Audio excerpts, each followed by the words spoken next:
മിനുക്കി തേക്കാത്ത വെട്ടിക്കല്ലിൽ അസാധാരണമായ ശില്പാജ ചാതുരിയോടെ പടുതുയർത്തിയ ഈ നാലുകെട്ടും പത്തായപ്പുരകളും ഒറ്റ നോട്ടത്തിൽ തന്നെ പഴമയുടെയും ആടിത്വത്വത്തിൻ്റെയും ഐശ്വര്യത്തിൻ്റെയും പ്രതാപത്തിൻ്റെയും കഥകൾ വിളിച്ചു പറയുന്നു.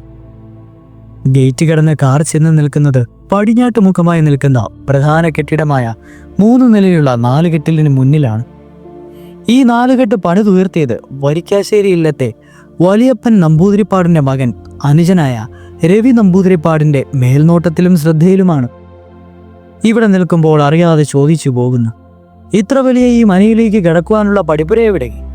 പടിപ്പുര ഉണ്ടായിരുന്നു, പക്ഷേ മാറി വന്ന കാലത്തിൻ്റെ കുത്തൊഴുക്കിൽ പടിപ്പുര മാളിക പൊളിക്കേണ്ടി വന്നു.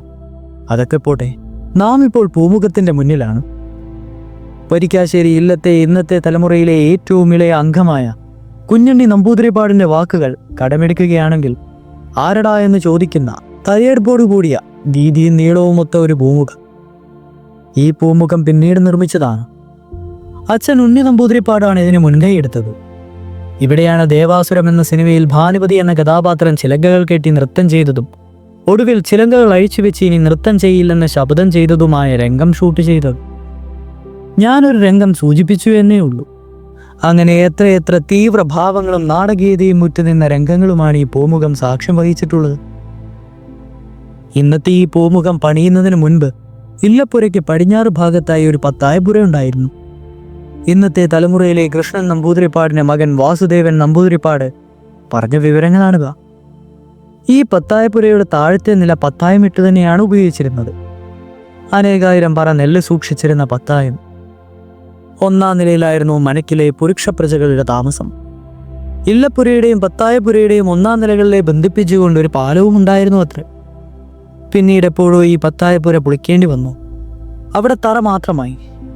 തെക്കേ പത്തായപ്പുര അച്ഛൻ ഉണ്ണി നമ്പൂതിരിപ്പാടിൻ്റെ മാത്രം താവളമായപ്പോൾ ഇന്നത്തെ തലമുറയിലെ അഷ്ടമൂർത്തി നമ്പൂതിരിപ്പാട് അവർക്കും പത്തായപ്പുര വേണമെന്ന ആവശ്യം അച്ഛനെ അറിയിച്ചു. വാസ്തുവിദഗ്ധനെ കൊണ്ട് നോക്കിയപ്പോൾ ഇല്ലപ്പുരയ്ക്ക് ഒരു പൂമുഖം കൂടി ഉണ്ടായാൽ ഒരു പത്തായപ്പുരകളെ ആകാമെന്ന് പായി. അങ്ങനെ പൂമുഖത്തിൻ്റെ തച്ചുശാസ്ത്രം മാനാമ്പറ്റവക പൂമുഖത്തിൻ്റെ ഡിസൈനർ ഇന്നത്തെ തലമുറയിലെ കൃഷ്ണൻ നമ്പൂതിരിപ്പാടുമായിരുന്നു. പൂമുഖം പണിതത് ശങ്കരനാശാരിയുടെ മേൽനോട്ടത്തിൽ. പൂമുഖത്തിനുള്ള മരത്തൂണുകൾ മുഴുവൻ കടഞ്ഞത് അഷ്ടമൂർത്തി നമ്പൂതിരിപ്പാടായിരുന്നു.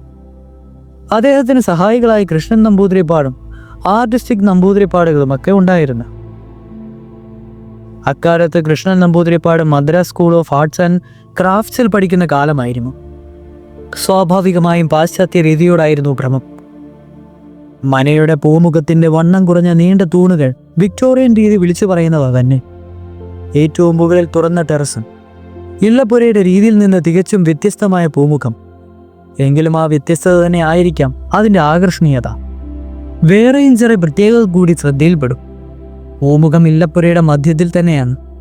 സാധാരണ കുറച്ചുകൂടി തെക്കോട്ട് മാറി പടിഞ്ഞാറ്റിയുടെ തെക്കുഭാഗത്തുള്ള ഇടനാഴിയുടെ മുൻപിലാണ് പതിവ്. അതുപോലെ പടിഞ്ഞാറ്റിയിൽ നിന്ന് പൂമുഖത്തേക്ക് ഈ സ്ഥാനത്തേക്ക് ഒരു വാതിലും പതിവില്ല. പൂമുഖത്തിൻ്റെ സിമന്റ് പണി അക്കാലത്ത് പ്രശസ്തനായിരുന്ന തൃശ്ശൂർക്കാരൻ പൈലിയുടേതായിരുന്നു. പൈലി പല സ്ഥലങ്ങളിലും പണി ചെയ്ത സ്വന്തമായൊരു സ്റ്റൈൽ ഉണ്ടാക്കിയെടുത്തിരും. വിശാലമായ പടിഞ്ഞാറ്റിയുടെ ഇടയ്ക്കുള്ള ചിത്രനിർമ്മിതികളുടെ മരത്തൂണുകൾക്കും ഇന്നും നല്ല ആരോഗ്യമുണ്ട്. നടുമുറ്റം ഒന്ന് കാണേണ്ടത് തന്നെ. വളരെ വിശാലം. ഈ നടുമുറ്റം നിങ്ങൾക്ക് ഓർക്കുന്നില്ലേ? പല കഥാപാത്രങ്ങളുടെയും തുളസിത്തറയുള്ള നടുമുറ്റുള്ള തറവാടായി ഈ മന അഭിപ്രായങ്ങളിൽ തിളങ്ങിയിട്ടുണ്ടല്ലോ. നമ്പൂതിരി ഗ്രഹങ്ങളിൽ തുളസിത്തറയില്ല, മുല്ലത്തറയാണ് കാണാറുള്ളത്. ഈ നടുമുറ്റത്തിൻ്റെ ഏറ്റവും ഹൃദ്യമായ ചിത്രീകരണം ഛദ്രോത്സവത്തിൽ തന്നെയാണെന്നാണ് എനിക്ക് തോന്നുന്നത്. ഒരാമ്പൽ പൂക്കളമായി മാറ്റിയിരിക്കുകയാണ് ഈ നടുമുറ്റത്തിനെ. ഒരു സാധാരണ നാലുകെട്ടിൻ്റെ ഭൂമിശാസ്ത്രം നിങ്ങൾക്കും സുപരിചിതമായിരിക്കും. ഒരു നടുമുറ്റം, അതിന് 4 വശത്തുമായി വടക്കിനെയും കിഴക്കിനെയും പടിഞ്ഞാറ്റിനെയും തെക്കിനെയും. ഇതിലേറെ വലിയ നടുമുറ്റം കുടലൂർ, സ്വർണ്ണത്ത്, ഏലംകുളത്ത് എന്നീ മനകളിലുണ്ട്. പക്ഷേ ഇവിടുത്തെ പോലെ നടുമുറ്റത്തിൻ്റെയും 4 ഇറങ്ങളുടെയും അളവുകളുടെ തമ്മിൽ ഇത്രയധികം പൊരുത്തം കാഴ്ചയിൽപ്പെട്ടിട്ടില്ല. നടുമുറ്റത്തിനൊത്ത ഈ 4 ഇറങ്ങൾ പ്രത്യേകം ശ്രദ്ധിക്കുന്നു. ഇല്ലക്കാർ വരിക്കാശ്ശേരി മനയിൽ താമസിച്ചിരുന്നപ്പോൾ ഓരോ അറകളും എന്തിനാണ് ഉപയോഗിച്ചിരുന്നുവെന്ന് രവി നമ്പൂതിരിപ്പാട് സസന്തോഷം പറഞ്ഞു തന്നു. വടക്കിനിയിലാണ് ഹോമം, ശ്രാദ്ധം, ഉപനയനം, വേളിക്രിയ, വിശേഷാൽ ഭഗവത് സേവ തുടങ്ങിയവ ചെയ്തിരുന്നത്. അതിന് പടിഞ്ഞാറ് ശ്രീലകം, അതിനും തെക്കുള്ള ഇടനാഴിയിൽ നിത്യഗണത ഹോമം പതിവായിരുന്നു. കിഴക്കിനിയാണ് കുടുംബത്തിലെ അംഗങ്ങളുടെ ഭക്ഷണമുറി. വടക്കിനിയുടെ കിഴക്ക് മേലുള്ള സ്ത്രീകളുടെ ഭക്ഷണമുറിയായിരുന്നു. ഇതുകൂടാതെയുള്ള വടക്കുകളും കിഴക്കുകളും നിത്യേനയുള്ള ദേഹണ്ണത്തിനുള്ളതാണ്. തെക്കിനിയിൽ 3 സ്റ്റോർ മുറികളാണ്. ഇടതുവശത്തെ മുറിയിലാണ് ഉപ്പുമാങ്ങയും കടുമാങ്ങയും ഇട്ട് സൂക്ഷിക്കുന്ന വലിയ ഭരണികൾ വെച്ചിരുന്നത്. വലതുഭാഗത്തുള്ള മുറിയിൽ അച്ചാറു ഭരണികൾ. നടുക്കുള്ള മുറിയിലാണ് നിലവിളക്കുകളും കിണ്ടികളും ഓട്ടുരുളകളും ചരലുകളും മറ്റും സജ്ജീകരിച്ചിരുന്നത്. അടുക്കളകളുടെ പടിഞ്ഞാറ് ഭാഗത്തുള്ള മുറിയാണ് സ്ത്രീകളുടെ ദേവാലമുറി. ഇതും വേറെ കുറച്ച് മുറികളും ചേർന്നതാണ് സ്ത്രീകളുടെ അന്തഃപുരം. വലിയ ഹാളുകളും പുറത്തളവും കലവറയും മറ്റും ഇതിൽപ്പെടും. പുരുഷന്മാർക്കും പ്രത്യേകം പൂജാമുറികളുണ്ടായിരുന്നു. താഴത്തെ നിലയിൽ നിന്നും മുകളിലേക്ക് 4 കോണിപ്പടികളുണ്ട്. ഒന്ന് പൂമുഖത്തിൽ നിന്നും 3 എണ്ണം നാലിയറത്തിന്റെ 3 മൂലകളിൽ നിന്നും. ഒന്നാം നിലയിൽ 2 വലിയ ഹാളുകളും 4 ബാത്ത് അറ്റാച്ച്ഡുമായിട്ടുള്ള വലിയ കിടപ്പുറ മുറികളും വസ്ത്രങ്ങൾ സൂക്ഷിക്കുന്നതിനുള്ള പ്രത്യേക സ്റ്റോർ മുറികളും. 2ാം നിലയിലും ഇതേ സൗകര്യങ്ങളും എല്ലാം ഉണ്ട്. അവിടുത്തെ ചെറിയ മുറികളിലാണ് കിടക്കകളും പൂജാസാധനങ്ങളും സൂക്ഷിച്ചിരുന്നത്. താഴത്തെ നിലയിൽ നാലിയറയത്തിന്റെ പാതിയും ഊൺതാളയുമാണ്. 200-300 ആൾക്കാർ 2-3 പന്തിയിലിരുന്ന് സദ്യ കൊണ്ടുപോയിരുന്നത് അവിടെയാണ്. രവി നമ്പൂതിരിപ്പാടിന്റെ പഴയ നല്ല ഓർമ്മകളിൽ നിന്നാണ് ഇതെല്ലാം പറഞ്ഞത്. ഞാൻ എഴുതി തുടങ്ങിയ കാലത്ത് വരിക്കാശ്ശേരി ഇല്ലത്തെ തലമൂത്ത കാരണവർ ശില്പിത തമ്പുരാനെന്നും കാവു തമ്പുരാനെന്നും വിളിക്കപ്പെടുന്ന കൃഷ്ണൻ നമ്പൂതിരിപ്പാടായിരുന്നു. പിന്നീട് ഓഗസ്റ്റ് മാസം 6-ന് അദ്ദേഹം മരണമടഞ്ഞു. അടുത്ത കാരണവർ ശങ്കരനാരായണൻ നമ്പൂതിരിപ്പാടായിരുന്നു. ഇദ്ദേഹവും 2012 നവംബർ 1-ന് ചരമമടഞ്ഞു. ഇപ്പോഴത്തെ കാരണവർ വാസുദേവൻ നമ്പൂതിരിപ്പാടാണ്. ഇദ്ദേഹത്തിന്റെ മുത്തച്ഛൻ കാവ് എന്ന നാരായണൻ നമ്പൂതിരിപ്പാടിന്റെ കാലത്താണ് 4 കെട്ട് പണിതുയർത്തത്. 1902-ൽ പക്ഷേ മുത്തപ്പന്റെ അനുജൻ രവി എന്ന അനുജൻ നമ്പൂതിരിപ്പാടിന്റെ പ്രത്യേക മേൽനോട്ടത്തിലാണ് പണികൾ നടത്തുന്നത്. 6 മാസം കൊണ്ട് 4 കെട്ടിന്റെ പണി കഴിഞ്ഞു. ചെലവ് 44,000 രൂപ. മനയ്ക്കാവശ്യമായിരുന്ന മാവ് മനിശ്ശേരിയിൽ നിന്ന് തേക്ക്, പ്ലാവ് തുടങ്ങിയ മരങ്ങൾ അനങ്ങൻമലയുടെ താഴ്വാര പ്രദേശങ്ങളിൽ കീഴൂർ, ബേലൂർ എന്നീ സ്ഥലങ്ങളിൽ നിന്നാണ് ആദ്യം കൊണ്ടുവന്നത്. അന്നവിടം കാട്ടുപ്രദേശങ്ങളായിരുന്നു. പിന്നീട് നിലക്കക്കാരെ മെതുക എന്ന സ്ഥലത്തു നിന്ന് ഗുണമേന്മയ്ക്ക് പേരുകേട്ട കൊച്ചിത്തേക്ക് തദ്ദേശീയർ കൊണ്ടുവരും. പക്ഷേ സർക്കാർ മുതൽ അനുവാദമില്ലാതെ കൊണ്ടുവരുന്നത് നിയമപരമായി തെറ്റ് തന്നെ. ഒരിക്കൽ അന്വേഷണത്തിനായി സർക്കാർ ഉദ്യോഗസ്ഥർ ഇല്ലത്തെത്തി. പക്ഷേ ഇതറിഞ്ഞപ്പോഴേക്കും കൊണ്ടുവന്ന തെക്കുകൾ കിഴിരൂരിലുള്ള വലിയ ചിറയിൽ ചൂറിൽ താഴ്ത്തി. തെളിവൊന്നും ലഭിച്ചില്ല എന്ന് ഉദ്യോഗസ്ഥർ റിപ്പോർട്ടും നൽകി. വെട്ടുകല്ലുകൾ കൊണ്ടുവന്നത് മനിശ്ശേരിയിലെ തൊട്ടടുത്ത ഗ്രാമമായ ചെറുകാട്ടുപുലത്തിൽ നിന്നാണ്. മനിശ്ശേരിയുടെ പണി തുടങ്ങിയ കാലത്ത് അശാലിക്കുലിയും വെറും 2 അണയായിരുന്നു. ആർക്കു വേണ്ടിയായിരുന്നു മന പണിതത്? അവരൊക്കെ വിടചൊല്ലി പോയിട്ടും ഒറ്റയ്ക്ക് നിന്ന് വരിക്കാശ്ശേരി മന പ്രശസ്തിയിലേക്ക് ഉയർത്തു വരുന്നത് ഒരു അപൂർവ കാഴ്ചയാണ്. മഹാനായ പെരുന്തച്ഛന്റെ തച്ചുശാസ്ത്ര വിധിപ്രകാരം പണിതുയർത്തിയ പഴയ 8 കെട്ടിന്റെ അതേ അടിത്തറയിലാണത്രേ ഈ 4 കെട്ട് പണിതുയർത്തിയതു.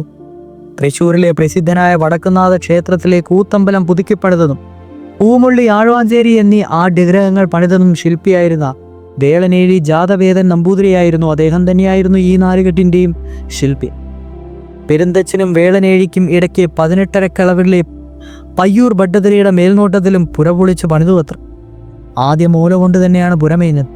പിന്നീട് ഓട്ട് കമ്പനികൾ വന്നതോടെയാണ് ഓടിട്ട് മേഞ്ഞത്. ഇന്ത്യയിലെ മികച്ച രേഖാചിത്രകാരനായ ആർട്ടിസ്റ്റ് നമ്പൂതിരി തന്റെ രേഖകളിൽ എന്ന ആത്മകഥകളിൽ പറഞ്ഞിട്ടുള്ളത് ഇത്രയും തച്ചുശാസ്ത്ര കവിയുള്ള ഒരു ഇല്ലം വേറെ കണ്ടിട്ടില്ല എന്നാണ്. വരിക്കാശ്ശേരി മന സമുച്ചയത്തിൽ നിന്ന് 4 കെട്ടിന് പുറമെ 2 പത്തായപ്പുരകളും ശ്രീകൃഷ്ണ ക്ഷേത്രവും ഒരു വലിയ കുളവുമുണ്ട്. ഭാഗം വയ്ക്കലും പട്ടക്കാർക്ക് ഭൂമി ഒഴിഞ്ഞുകൊടുക്കലും മറ്റും കഴിഞ്ഞ ശേഷം കൊണ്ടു നടക്കുവാൻ കഴിയാത്ത പാടിപ്പുരയും കച്ചേരിയും ഊട്ടുപുരയും അഗ്രനിലയും പൊളിച്ച് 1930-ലാണ് വലിയ പത്തായപ്പുര പണിതത്. ശങ്കരനാരായണൻ നമ്പൂതിരിപ്പാടിന്റെ അച്ഛൻ ഉണ്ണി നമ്പൂതിരിപ്പാടിന്റെ കാലത്താണ് പണി നടന്നത്. ഇതിന്റെ തച്ചുശാസ്ത്രജ്ഞൻ മന്നാന്നം പെറ്റ ശുംഭനായിരുന്നു അത്രേ. മൂത്താശാരി ശങ്കരനാശാരി 4 കെട്ടിനെ പോലെ പത്തായപ്പുര പണിയുവാനും 6 മാസവും ഏതാണ്ട് 44,000 രൂപ ചെലവും വന്നു. പത്തായപ്പുര പണി നടക്കുന്ന കാലത്ത് മുറ്റത്ത് വലിയ കുഴി ഉണ്ടാക്കി അതിൽ ഇത്തളും പുഴമണങ്കിലും ചെങ്കല്ലും കുമ്മായവും ഒട്ടേക്കിട്ട് കാളയോ പോത്തിനെയോ കൊണ്ട് ചക്കാട്ടിക്കുന്നത് കുറെ നേരം നോക്കി നിൽക്കാറുണ്ടെന്ന് മനയുടെ അയൽവാസിയായ കൃഷ്ണൻകുട്ടി നായർ പറഞ്ഞു. അരിയിലെ കല്ല് വേർതിരിച്ചു കൊടുക്കും. പകരം ഭക്ഷണവും ഏട്ടണയും കിട്ടുമത്രേ. കൃഷ്ണൻകുട്ടി നായർക്ക് വരിക്കാശ്ശേരിയെക്കുറിച്ച് വളരെ നല്ല ഓർമ്മകളാണ്. വലിയ പത്തായപ്പുര പണിതപ്പോൾ അച്ഛൻ നമ്പൂതിരിപ്പാടും അങ്ങോട്ട് താമസം മാറ്റി. അതുപോലെ തെക്കേ പത്തായപ്പുരയുടെ തലേ തട്ടിലായിരുന്നു നിറവൊഴിയാത്തിരുന്ന പത്തായം. പടിപ്പുര മാളികയുടെ മുകളിലത്തെ മുറിയിലായിരുന്നു കാര്യസ്ഥന്മാർ ഉപയോഗിച്ചിരുന്ന കച്ചേരി മുറികൾ. ചെറിയ പത്തായപ്പുരയുടെ പണി കഴിഞ്ഞപ്പോൾ മുതിർന്ന മക്കളും അങ്ങോട്ട് താമസം മാറ്റി. പടിപ്പുര മാളിക വളരെ മനോഹരമായി രൂപകൽപ്പന ചെയ്തിരുന്നു. വളരെ വിസ്താരമായ കുളം ഏതാണ്ട് 85 സെന്റിലായി പരന്നു കിടന്നിരുന്നു. കുളത്തിൽ നിറയെ മീനുകളുണ്ടപ്പോൾ. പുരുഷന്മാർക്കും സ്ത്രീകൾക്കും പ്രത്യേകം കുളപ്പുര ഉണ്ടായിരുന്നു. പക്ഷെ ഇന്നില്ല. ഉണ്ണി നമ്പൂതിരിയുടെ പൊതുവെയുള്ള നിഷ്കർഷയെപ്പറ്റി പറയുന്നതിനിടയ്ക്ക് അഷ്ടവൈദ്യൻ വൈദ്യമഠം ചെറിയ നാരായണൻ നമ്പൂതിരി ഈ കുളത്തിനെപ്പറ്റി പറയുന്നുണ്ട്. ഈ കുളത്തിൻ്റെ 4 ഭാഗങ്ങളിൽ നിന്നുള്ള തെങ്ങുകളിൽ നിന്നുള്ള നാളികേരമാണ് നിറമാല ആഘോഷത്തിനുള്ള എണ്ണയ്ക്ക് വേണ്ടി ഉപയോഗിക്കുന്നത്. കൊല്ലത്തിൽ 11 മാസവും അതിൽ നിന്ന് വെള്ളം പുറത്തേക്ക് ഒലിച്ചുകൊണ്ടേയിരിക്കും.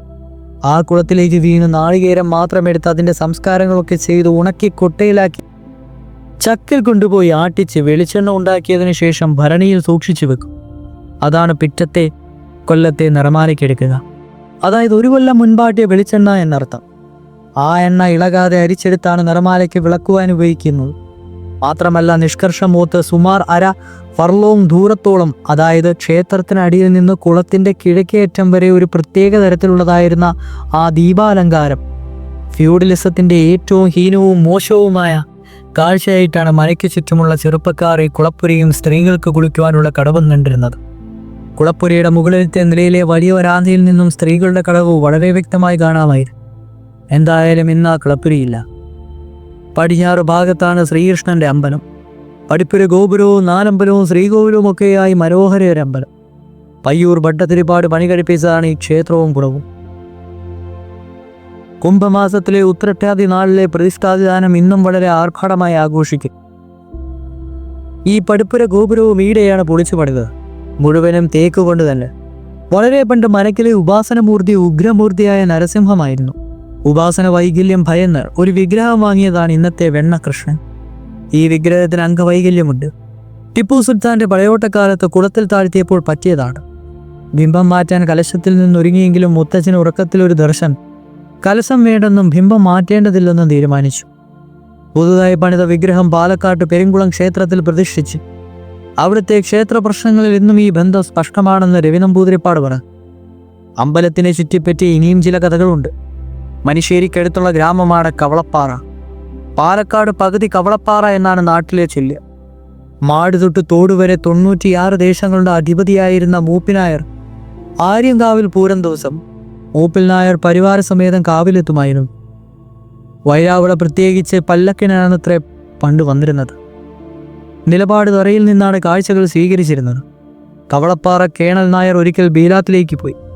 ഹിന്ദുക്കൾക്ക് സമുദ്രയാത്ര നിഷിദ്ധമായിരുന്ന ആ കാലത്ത് കടൽ കടന്ന് വിദേശത്ത് പോയതിൽ പ്രതിഷേധിച്ച് സമാജം വൃഷ്ടിനൊരുങ്ങി. ഇല്ലത്തെ മുത്തച്ഛൻ കവളപ്പാറ നായരോട് വരുവാൻ പറഞ്ഞു. കുളിച്ചു തൊഴുവാനും ആവശ്യപ്പെട്ടു. കേണൽ നായർ ഒരു പവൻ നടക്കിയ വെച്ച് തൊഴു. അതോടെ ഭ്രഷ്ട് എന്ന അധ്യായം അവിടെ അവസാനിച്ചു. പക്ഷെ അത് വേറൊരു വിവാദത്തിന് തിരികൊളുത്തി. പൊതുജനങ്ങൾക്ക് നിന്ന് വഴിപാട് വാങ്ങുന്ന ക്ഷേത്രം പൊതുക്ഷേത്രം എന്ന വിവാദമായി.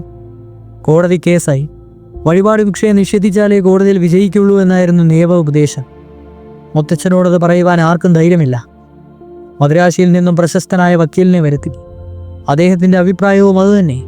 ഭയന്ന ചോദ്യം തന്നെ കോടതിയിൽ മുത്തച്ഛനോട് ചോദിക്കപ്പെട്ടു.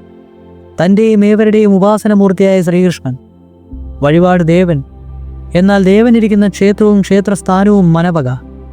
ദേവൻ അർപ്പിക്കുന്ന വഴിപാട് കൊണ്ട് മനവക ജന്മസ്ഥലം മാറില്ലാമെന്ന് യുത്തച്ഛൻ്റെ ഉത്തരമായിരുന്നത്. വിധി മനയ്ക്ക് അനുകൂലം. പ്രീവി കൗൺസിൽ ക്ഷേത്രങ്ങളുടെ ഊരായ്മയെ സംബന്ധിച്ച് സർ CP രാമസ്വാമി അയ്യർ കൊയ്ത ചരിത്രപരമായ വിജയത്തിൻ്റെ അടിസ്ഥാനം ഈ വിധിയാണെന്ന് രവി നമ്പൂതിരിപ്പാടിൻ്റെ വിശ്വാസമാണ്. പൊതുജനങ്ങൾക്ക് വേണ്ടി മനുശ്ശേരിയിൽ തന്നെ ആറൻകുളം എന്ന സ്ഥലത്ത് ഒരു കൃഷ്ണക്ഷേത്രം നിർമ്മിച്ചു കൊടുക്കുകയും ചെയ്തു. കേസ് കഴിഞ്ഞ് തിരിച്ചു കിട്ടിയതോടുകൂടി അമ്പലത്തിൻ്റെ കാര്യങ്ങളിൽ ഉണ്ണി നമ്പൂതിരിയോട് കൂടുതൽ ശ്രദ്ധ വെപ്പിക്കുവാൻ പറഞ്ഞു. ശ്രീകോവിലും മണ്ഡപവും പുതുക്കിപ്പണി. കരിങ്കല്ലിൻ്റെ പണിയൊക്കെ കവളപ്പാറയുടെ ഒരു കല്ലുമുപ്പനാണ് ചെയ്തത്. കല്ലുകൾ ചെറുകാട്ടുപുല നിന്ന് ആനയെ കൊണ്ട് വലിപ്പിച്ച് കൊണ്ടുവന്നതാണ്. ശ്രീകോവിലിൻ്റെ ഉള്ളിൽ നിലം ഒറ്റക്കല്ലുകൊണ്ടാണ് ചെയ്തിരിക്കുന്നത്. പെരുമ്പാവൂരിനടുത്ത് പൊതിയിൽ ചെന്നാസ് കുഞ്ഞിനിയൻ നമ്പൂതിരിപ്പാട് അനുജൻ കുഞ്ഞിക്കുട്ടൻ നമ്പൂതിരിപ്പാടുമായിരുന്നു തന്ത്രിമാർ. കലശത്തിനെ തുടർന്ന് വിഷ്ണുബലിയും ഉത്സവവും ഉണ്ടായിരുന്നു. ഇക്കാലത്ത് തന്നെ ശ്രീകൃഷ്ണൻ ആദ്യം വെള്ളി കൊണ്ടും പിന്നീട് സ്വർണം കൊണ്ടും ഗോളകകൾ ഉണ്ടാക്കി. അതിനെപ്പറ്റിയും ഒരു ചെറിയ കഥയുണ്ട്. തൃപ്പൂണിത്തറ താമസിക്കായിരുന്ന ചില തമിഴ്നാട് സ്വർണ്ണപ്പണിക്കാർ പണിയില്ലാത്തതുകൊണ്ട് നാട്ടിലേക്ക് മടങ്ങുവാൻ തീർച്ചയാക്കി. അതിലൊരാൾ വെങ്കടിച്ചലം ഒരുൾവിളി പോലെ ഷൊർണൂരിലെത്തിയപ്പോൾ അവിടെ ഇറങ്ങി. ഇല്ലത്ത് വന്ന് ഉണ്ണി നമ്പൂതിരിയെ കണ്ട് സംസാരിച്ചപ്പോൾ ഇഷ്ടപ്പെട്ടു. പരീക്ഷണമായി ആദ്യം വെള്ളിയിൽ മുടിയും, അതായത് കിരീടവും തിരുവുടയാടയും ഉണ്ടാക്കുവാനായി വെള്ളിയുടെ ഒരു കട്ടി കൊടുത്തു. തൂക്കം എത്രയുണ്ടെന്ന് പറയുവാൻ പറഞ്ഞു. വെള്ളി കയ്യിലെടുത്ത് വെങ്കടാചലം മേലോട്ടും കീഴ്പോട്ടും മാറ്റി. ഒരു തൂക്കം പറഞ്ഞു. തുലാസിലിട്ട് നോക്കിയപ്പോൾ വളരെ കൃത്യം. ഉണ്ണി നമ്പൂതിരിക്ക് വളരെ തൃപ്തിയായി. മുടിയും തിരുവുടയാടയും പണി തുടങ്ങി. അമ്പലത്തിലെ ബിംബത്തിന്റെ കരുവെടുത്ത് സിമന്റിൽ വാർത്ത് ഒരു പകർപ്പിൽ ശില്പതമ്പുരാമനെ തന്നെ എടുത്തു കൊടുത്തു. അതിന്മേൽ വെച്ച് കിരീടവും തിരുവുടയാടയും പണി തീർത്തു. വളരെ ഗംഭീരവും മനോഹരവും. ഈ പണി തീർന്നപ്പോൾ ഒരു നാട്ടിൽ പോയി വരാമെന്ന് പറഞ്ഞ് വെങ്കടചലം സ്ഥലം വിട്ടു. 1.5 കൊല്ലം കഴിഞ്ഞിട്ടും കാണാതായപ്പോൾ ഉണ്ണി നമ്പൂതിരി ആളെ വിട്ടന്വേഷിച്ചു. പിടിച്ചുകൊണ്ടുവന്നു. വെങ്കടാചലത്തിനെ കണ്ടപ്പോൾ സ്വത്തവയെക്കുറിച്ച് പരിഭ്രമ പ്രകൃതനായ ഉണ്ണി നമ്പൂതിരിപ്പാടിന്റെ മുഖം ഒന്നുകൂടി കനത്തു. അത് ശ്രദ്ധിക്കാതെ വെങ്കടാചലം അടുത്തിരിക്കുന്ന ആളോട് ഒരു വെറ്റില എടുത്ത് വെക്കുവാൻ പറഞ്ഞ് അതിലേക്ക് വെള്ളിക്കൊണ്ടുള്ള ഒരു കുത്തിച്ചെപ്പ് വെച്ചു. തുറന്നപ്പോൾ അതിനുള്ളിൽ ഒരു കുന്നിക്കുരു. എല്ലാവരുടെയും മുഖത്ത് നിരാശ. വീണ്ടും അത് തുറക്കുവാൻ പറഞ്ഞു. കുന്നിക്കുരുവിന്റെ കറുത്ത ഭാഗം തുറക്കുവാൻ പറ്റുമായിരുന്നു. അതിനൊരു ചെറിയ വിജാഗരയും ഉണ്ടായിരുന്നു. ഇത്രയും ആയപ്പോഴേക്കും തിരിഞ്ഞു നിന്നിരുന്ന ഉണ്ണി നമ്പൂതിരിപ്പാട് ഇടം കണ്ടിട്ട് ശ്രദ്ധിക്കുവാൻ തുടങ്ങിയിരുന്നു. ആ കുന്നിക്കുരു വെറ്റിലയിലേക്ക് കൊട്ടായപ്പോൾ കടുകുമണിയുടെ വലുപ്പത്തിൽ വെളുത്തൊരു സാധനം വെറ്റിലയിൽ വീണു. ഒരു ലെൻസ് എടുത്തു നോക്കൂ വെങ്കടാചലം. ഉണ്ണി നമ്പൂതിരിപ്പാടിന്റെ പരിഭവമൊക്കെ മാറി. ലെൻസ് വെച്ച് ഉണ്ണി നമ്പൂതിരിപ്പാട് തന്നെ നോക്കിയപ്പോൾ കിരീടവും തിരുവുടയാടയും ആഭരണങ്ങളുമൊക്കെ ഒരു കുഞ്ഞു ശ്രീകൃഷ്ണന്റെ വിഗ്രഹവും കണ്ടു. സ്വർണ്ണ ഗോളകയിൽ ഉണ്ടാക്കിയിട്ടാൽ താൻ ആഗ്രഹിക്കുന്നതെല്ലാം ഇതിൽ കണ്ടപ്പോൾ ഉണ്ണി നമ്പൂതിരിപ്പാടിന് ഉത്സാഹം കൂടി. അങ്ങനെ അദ്ദേഹം ഉദ്ദേശിച്ച രീതിയിൽ അതിമനോഹരമായി തന്നെ സ്വർണ്ണ ഗോളകയുടെ പണി തീർന്നു. അതിനുശേഷം വിശേഷ ദിവസങ്ങളിൽ ഉപയോഗിക്കുന്ന സ്വർണത്തിൽ കെട്ടിയ ശംഖ്, സ്വർണ്ണകുടം മുതലായവ ഉണ്ടാക്കിപ്പിച്ചു. ഇതെല്ലാം വെങ്കടചലത്തിന്റെ മാസ്റ്റർ പീസുകളാണ്. വേറിട്ട് നിൽക്കുന്ന ഇത്തരം സൃഷ്ടികളെ മനസ്സിൽ സ്വപ്നം കാണുവാനും അതിന് കയ്യിലുള്ള ധനം ഉപയോഗിക്കുവാനും സന്മനസ്സുള്ള ഒരാളും അയാൾ കാണുന്ന സ്വപ്നം യഥാർത്ഥമാക്കുവാൻ കഴിവുള്ള ഒരു സൃഷ്ടികർത്താവും ഉണ്ടെങ്കിൽ മാത്രമേ ഇത്തരം മാസ്റ്റർ പീസുകൾ സൃഷ്ടിക്കപ്പെടാറുള്ളൂ. ഇതിനുശേഷം അടുത്ത ഗ്രാമമായ ചോറൂട്ടിലെ ഭഗവതിയുടെ വെള്ളിയിലുള്ള ഗോളകയും വെങ്കടാചലം തന്നെയാണ് തീർത്തത്. പൂമുഖവും 4 കെട്ടും 10 ആയപ്പുരകളും കുളവനുമൊക്കെ ഉണ്ടായിരുന്ന ഈ മനയ്ക്കിന് എന്തുപറ്റി? മനയെ ഉപേക്ഷിച്ച് ഇല്ലക്കാർ എന്തുകൊണ്ടാണ് പോയത്? ഭൂനിയമവും വനനിയമവും മാത്രമാണ് വരിക്കാശ്ശേരിയെ ഈ നിലയിൽ എത്തിച്ചത്. വേദങ്ങൾ ഓടുത്തത് തപസ്സിനിരുന്ന ഗഹനങ്ങളായ വേദങ്ങൾക്ക് ഭാഷ്യാഭാഷ്യം രചിക്കുകയും കഥകളിക്കുമായി ഒരു ആത്മബന്ധം പുലർത്തുകയും ചെയ്ത ഒളപ്പണ്ണമന പക്ഷേ തറവാട്ട് ഭാഗം വയ്ക്കൽ വളരെ മുൻപ് ചെയ്തു. തരിശു കിടന്ന ഭൂമികളെ അവർ റബ്ബർ മരവസ്തുക്കൾ അണിയിച്ചു. പ്ലാസ്റ്റിക് ഫാക്ടറി തുറന്നു. വൈദിക വൃത്തിയും ജ്യോതിശാസ്ത്രവും വ്യവസായവും കച്ചവടവും നമ്പൂതിരിമാർക്ക് വഴങ്ങുമെന്ന ദേശമംഗലം മനയും കാണിച്ചു. വരിക്കാശ്ശേരിയെപ്പറ്റി ഞങ്ങളുടെ നാട്ടിലെ സാധാരണക്കാരനോട് ചോദിച്ചാൽ ഒരു അഭിപ്രായമേ ഉള്ളൂ.